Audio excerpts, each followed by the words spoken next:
मनसेचे अध्यक्ष राज ठाकरे पत्रकार परिषद घेत आहेत. थेट जाऊयात. खरं तर कालच एक मोठी बातमी तुम्हाला मिळाली 1 मेच्या निमित्ताने, आणि मग त्याच्यावरती बऱ्याच गोष्टी झाल्या की 1 मेला सजावट नसते, मग ती हुतात्मा दिनाला असते वगैरे वगैरे वगैरे अशा काही गोष्टी आल्या. त्यात तो काल काळा दिवस पाळला गेला विदर्भामध्ये,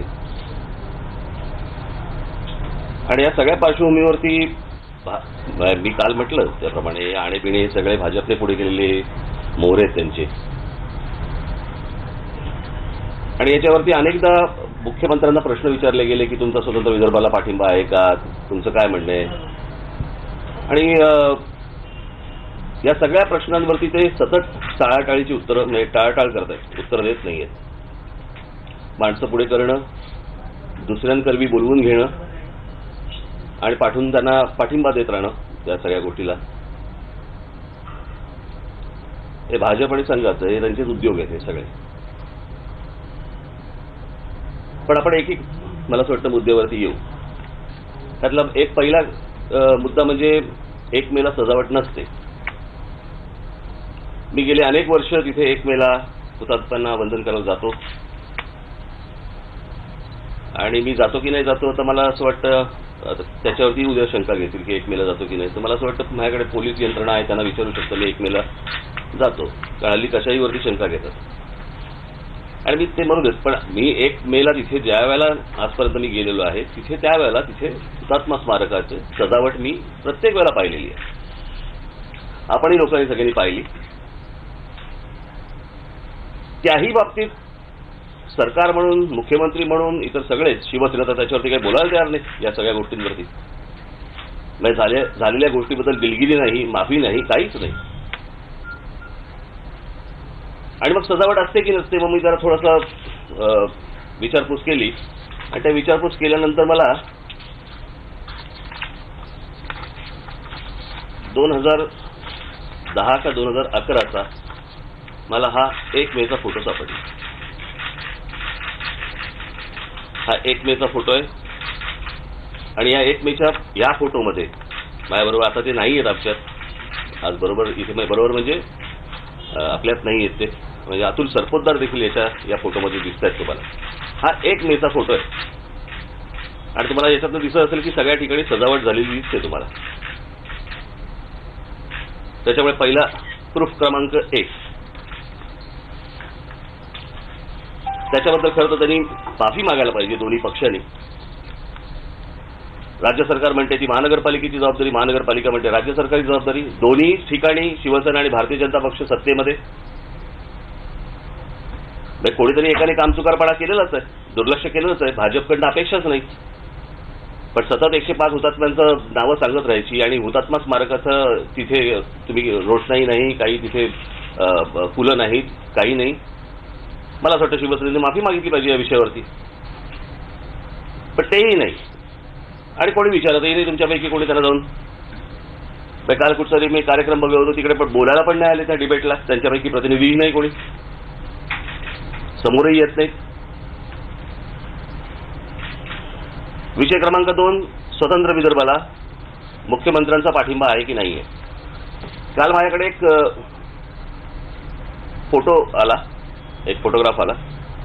मी सहज म्हटलं तो आमच्या पक्षाच्या फेसबुकवरती टाकून दिला.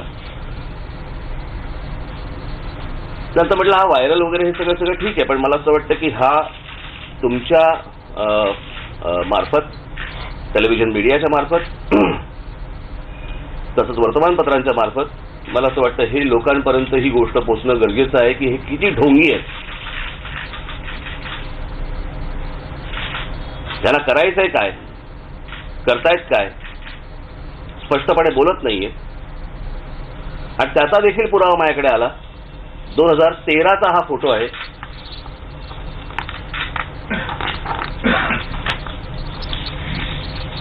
कुठे गेला तो फोटो?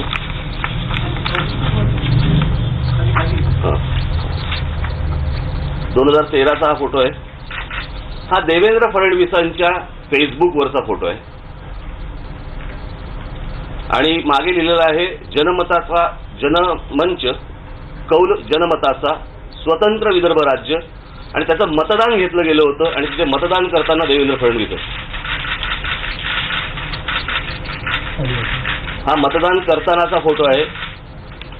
एकात मतदान करतानाचा आहे, एकात मतदान झाल्यानंतर बोटं दाखवण्याचा हा प्रकार आहे. हा फोटो, हा अजून स्पष्ट फोटो, हा स्वतंत्र विदर्भ राज्यासाठी मतदान करतानाचा जनमताचा कौल घेतानाचा हा फोटो आहे. याचं उत्तर मला असं वाटतं आता देवेंद्र फडणवीसांनी द्यायला पाहिजे, कारण त्यांच्याच फेसबुक अकाउंटवरचा हा फोटो आहे. त्या फेसबुक अकाउंटवरती त्यांनी लिहिलेलं आहे त्यांच्या की I voted for separate Vidarbha, did you? हा त्यांचा क्वेश्चन मार्क आहे.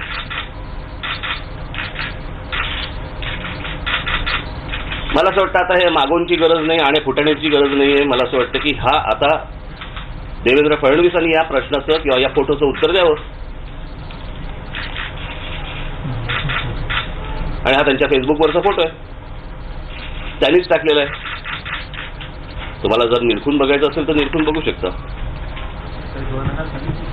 2013चा फोटो आहे तो.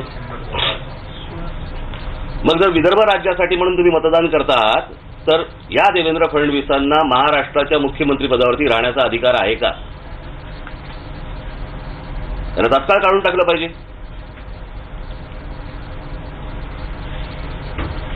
मग एक तर हुतात्म्यांचा अपमान करायचा, स्वतंत्र विदर्भासाठी म्हणून मतदान करायचं, या मंचाच्या कुठच्या तरी याच्यावरती जाऊन, व्यासपीठावरती जाऊन. हे कसे काय मुख्यमंत्री राहू शकतात? आणि सगळ्या बाजूनी सतत फक्त खोटं बोलत राहायचं, हे भाजपचं आत्ताचं सगळ्यात मोठं काम आहे. सतत खोटं बोलत राहायचं.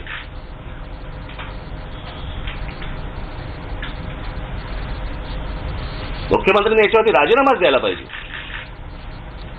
त्यांचे भारतीय जनता पक्षातले जे इतर जे सहकारी आहेत यांनी राजीनामा मागितला पाहिजे की हा काय प्रकार आहे. आणि याची जर तुम्हाला स्पष्ट काही याची कॉपी पाहिजे असेल तर मी तुम्हाला आता प्रेस आटपल्यावरती मी तुम्हाला देऊ शकतो, जी तुम्ही छापू शकता.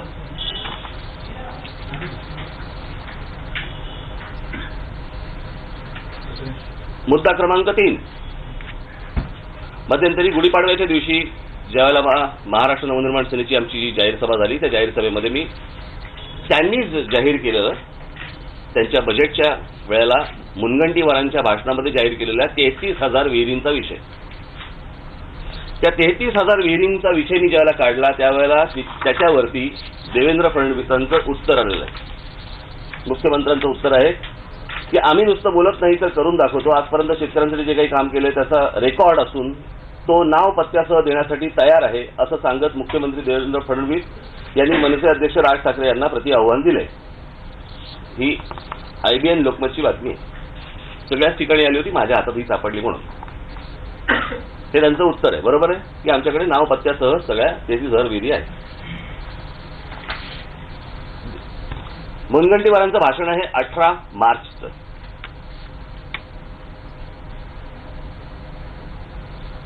आणि 22 मार्चला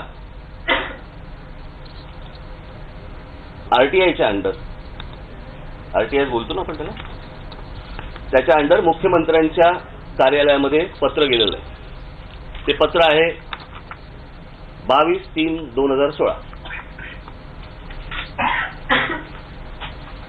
ठीक आहे. हे पत्र, हीच सगळी माहिती मागितलेली आहे त्याच्यामध्ये. मला ही पत्राची कॉपीज मी देत होतो. मला मुख्यमंत्री कार्यालयामधनं आलेलं उत्तर.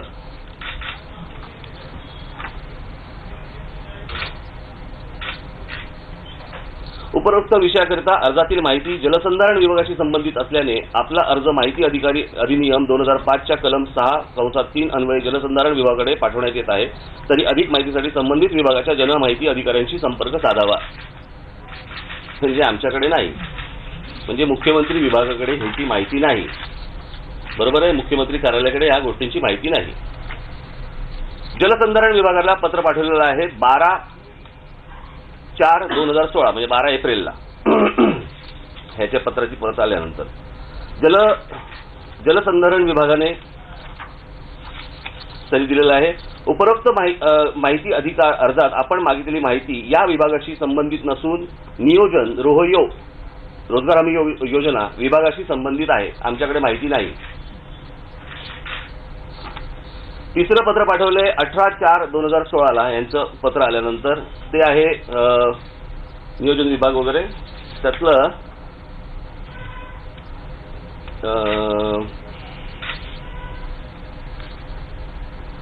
रोजगार हमी योजनेचं आपण मागवलेली माहिती उदाहरणार्थ राज्यात खोदण्यात आलेल्या विहिरींची संख्या, लाभार्थ्यांचे नाव व पत्ता संकलन या विभागावर करण्यात येत नाही. आपल्या अर्जातील मुद्दा क्रमांक 2 मध्ये मागितलेली माहिती आर्थिक वर्ष 2015-16 मध्ये खोदलेल्या विहिरींची यादी कंसात लाभार्थ्यांचे नाव व पत्ता ही शासनाकडे संकलित करण्यात येत नसल्याने देता येणे शक्य नाही. सदर माहिती त्या पंचायत समितीच्या संबंधित जनमाहिती अधिकारी यांच्याकडून आपणास मिळू शकेल. म्हणजे ह्यांच्या इकडेही नाही, आता पंचायत समितीला विचारा म्हणून सांगतायत. जलसंपदा विभागाला पण पाठवलं होतं पत्र, त्यांच्याकडनं पण उत्तर आलेलं आहे. वरील माहितीने आपले उपरोक्त माहिती अधिकार अर्जात आपण मागितलेली माहिती या विभागाशी संबंधित नसून ग्रामविकास व जलसंधारण विभागाशी संबंधित आहे. यास्तव आपला माहिती अधिकारातील दिनांक 22/3/16 चा मूळ अर्ज जनमाहिती अधिकारी तथा अवर सचिव ग्रामविकास व जलसंधारण विभागाकडे पाठवण्यात येत आहे. कोणाकडे माहिती आहे म्हणजे?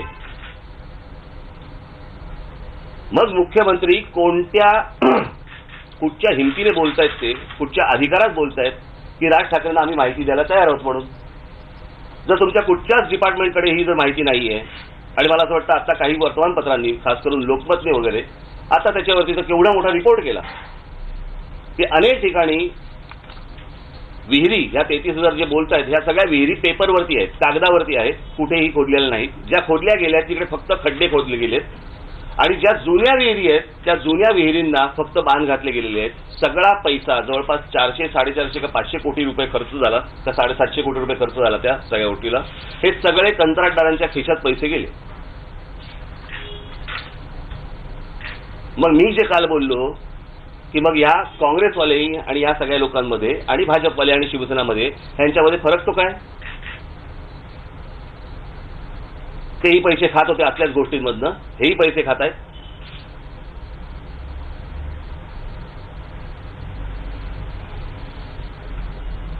देवेंद्र फडणवीसांनी सांगितलं होतं की आता तुम्ही RTI मेल करा बरं का. त्यांनी माहिती कुठची जर पाहिजे असेल तुम्ही आम्हाला मेल करा, आम्ही तात्काळ तुम्हाला माहिती देऊ. सगळ्या गेलेल्या आहेत. सगळ्या गोष्टींची माहिती मागितल्यानंतर हे डिपार्टमेंट त्या डिपार्टमेंटवर ढकलते, ते डिपार्टमेंट या डिपार्टमेंटवर ढकलते, आणि कोणीही माहिती द्यायला तयार नाहीये. मी तुम्हाला ही त्यांची पत्र आता सगळ्या कॉपीज काढलेल्या आहेत, मी तुमच्या हातामध्ये ही पत्र देतो, आपण त्याच्यावरती संशोधन करावं आणि या सगळ्या गोष्टींचं उत्तर मला मुख्यमंत्र्यांनी द्यावं.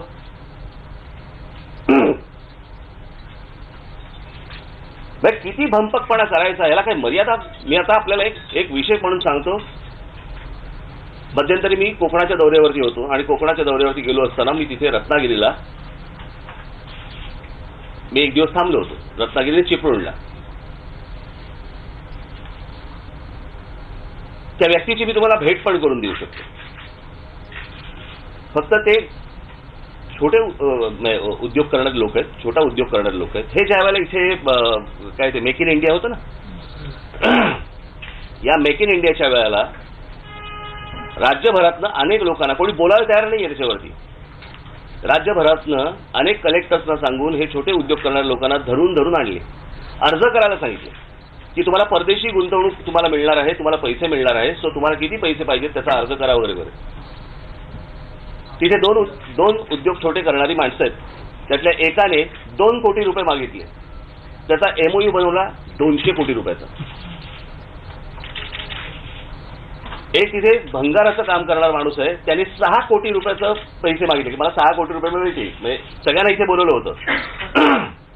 त्याचा MOU बनवला गेला 600 कोटी रुपयाचा. हे असं करून तुम्हाला 1.5 लाख कोटी रुपये दाखवले गेले. हा इतका असा भंपकपणा सगळ्या महाराष्ट्रामध्ये देशामध्ये सुरू आहे यांचा. ते पुढे यायला तयार नाही. त्याचं कारण शेवटी उद्या ते पुढे आले आणि त्यांच्या उद्योगावरती जर समजा या लोक सरकारने जर टाच आणली तर करायचं काय? पण त्यांचं नाव न येता जर समजा तुमची भेट करून द्यायची असेल तर त्यांचं ते पत्र आहे सकट तुम्हाला ती गोष्ट ते दाखवायला तयार आहे. असं सरकार चालवत आहे. शिवसेनेबद्दल तर बोलायलाच नको. तेही दुसरे ढोंगी. सत्तेत राहायचं, सत्तेतल्या सगळ्या गोष्टी उपभोगायच्या आणि विरोधात सगळ्या भाषणं करत बसायची. मग बाहेर पडा ना तुम्ही. बाहेर पडायची हिंमत नाही. कारण जे जे मंत्री झालेले आहेत, केंद्रात असतील, राज्यात असतील, तिथून ते बाहेर पडू देत नाहीयेत. लोकांना दाखवण्यासाठी आम्ही बघा, आम्ही विरोधी पक्ष पण आहोत, आम्ही सत्तेमध्ये पण आहोत. दोन्ही अंग अगदी स्वीकारायची. किती काळ हे नुसती ढोंग करत बसणार आहेत आणि लोकांना फसवत राहणार आहेत. म्हणजे याही परिस्थितीमध्ये आज महाराष्ट्रामधली आज शेतकरी आत्महत्या करत आहेत, पिण्याच्या पाण्याचा प्रश्न आहे, एवढे सगळे प्रश्न असताना तुम्ही खोटं बोलता. तुमचं बजेट जाहीर करत असताना तुम्ही बजेटमध्ये ही माहिती देता की आम्ही 33,000 विहिरी बांधल्यात म्हणून. ऑलरेडी बांधल्या म्हणून सांगताय.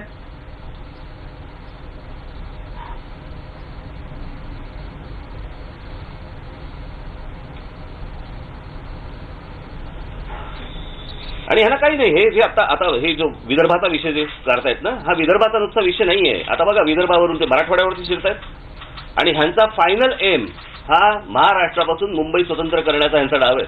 हे पुढे पुढे अशी पुढे येत राहणार आणि हे इतरांच्या मार्फत हे बोलायला सगळ्यांना लावणार. इतर सगळे बोलायला सुरुवात करणार आणि हळूहळू अंदाज घेत पुढे जाणार.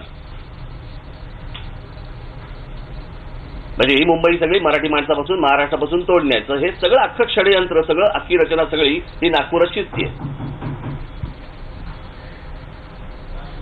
याच्यासाठी यांना सत्तेवरती बसवले, महाराष्ट्र तोडायला.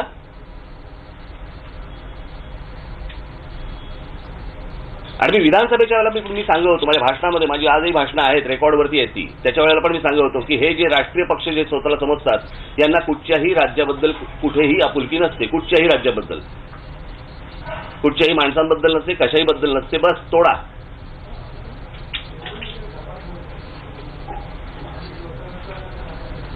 मला असं वाटतं हे 2-3 विषय अत्यंत महत्वाचे होते. मी आपल्यासमोर मांडणं आवश्यक होतं, लोकांसमोर मांडणं ते आवश्यक होतं. आपल्या माध्यमातून हे लोकांपर्यंत जाईल अशी मी अपेक्षा बाळगतो आणि म्हणून मी हे सगळे 3 विषय बाळगले. आपलं काय बोलायचं?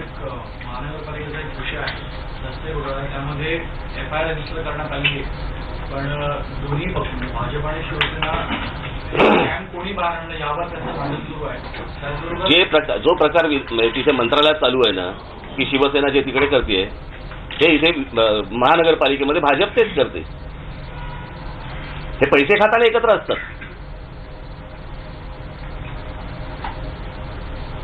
आणि नंतर आरोप फक्त करत राहायचे, एकमेकांवरती आरोप करत राहायचे आणि तुम्हाला झुलवत राहायचं, झुलवत ठेवायचं तुम्हाला. व्हॅल्युएशन पण कमी करण्यात आलेलं आहे. आधी 352 कोटी मला विषय कळला. मी आपल्या काही जणांना सांगितलेलं आहे, आपल्या संदीप देशपांडेला पण सांगितलेलं आहे मी या विषयामध्ये. जरा थोडं डिटेलमध्ये जाऊ देत, मला नंतर बोलता येईल मला. ठीक आहे. आज शिवसैनिकांनी बेस्टच्या महाव्यवस्थापकांना घेराव घातलाय कारण 52 रूट बंद केले म्हणून. पण खरं तर इतके दिवस त्यांचा त्यांना मूळ काय आहे त्यांना कळतच नाहीये की ते सत्तेत आहेत का विरोधात आहेत. आणि ते दोन्ही गोष्टी खेळायचा प्रयत्न करतात. एका बाजूने पैसे कमवायचा प्रयत्न करतायत आणि एका बाजूने आंदोलन करायचा प्रयत्न करतायत. बंद करणारे हेच ना, आंदोलन करणारे पण हेच. म्हणजे काय, याचा अर्थ काय निघतो? याचा अर्थ स्पष्ट करावा. एकतर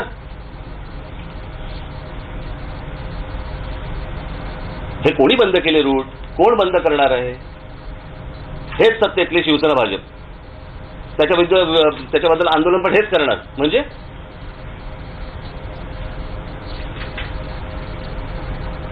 हे सगळे ढोंगी बसले तिकडे महानगरपालिकेत आणि तुमच्या त्या मंत्रालयामध्ये.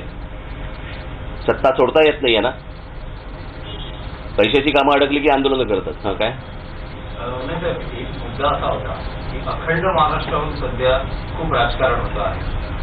जो तुम्ही फोटो दाखवलात तो 2013 सालचा. तुम्हाला म्हणजे आता हे सगळं राजकारण पेटलं असताना अचानक तुम्ही हा फोटो बाहेर आणतात. कारण पण माझ्याकडे काल आला. भाजपचं सरकार अरे माझ्याकडे काल आला तर मी आज दाखवणार ना. पण हा जुना मुद्दा आहे. तर जुना मुद्दा आता प्रश्न असा आहे की त्याच्यावरती देवेंद्र फडणवीस ठाम भूमिका घेत नाहीयेत. मी हाच विषय पहिल्यांदा बोललो. ज्या वेळेला त्यांना आणि त्यांच्या पक्षातल्या लोकांना ज्याला विचारलं गेलं की तुमचं मत काय आहे, हे आणे बोलतायत किंवा मागोवैद्य बोलतायत, तुमचं मत काय आहे. नाही, आम्ही लोकमताचा आदर करतो, आम्हाला काय अजून काही तसं नाहीये, अजून आमची भूमिका नाहीये. ती मागोवैद्यांची भूमिका आहे, ती आणेंची भूमिका आहे. मग तुमची भूमिका काय. ही भूमिका जर मला काल फोटो मिळाला तर मी तुम्हाला आज दाखवणार. नाही, पण महाराष्ट्र दिनाच्या निमित्ताने किंवा अधिवेशन असेल किंवा काही वेळोवेळी जी भूमिका मांडली गेली ती महाराष्ट्राच्या विकासाची आणि जे काही प्रोजेक्ट आहेत, मग मुंबई नागपूर रस्ता असेल किंवा काय असेल, अशा अनेक ज्या विविध योजना मांडल्या त्या अखंड महाराष्ट्राच्या दृष्टीनेच मांडल्या गेल्या. आणि नेमका आता हा फोटो येतो, त्यामुळे या सर्व राजकारणात आपण पण उडी घेतली का. म्हणजे मला नाही कळलं. म्हणजे शिवसेना भाजप अखंड महाराष्ट्राच्या मुद्द्यावर राजकारण करते.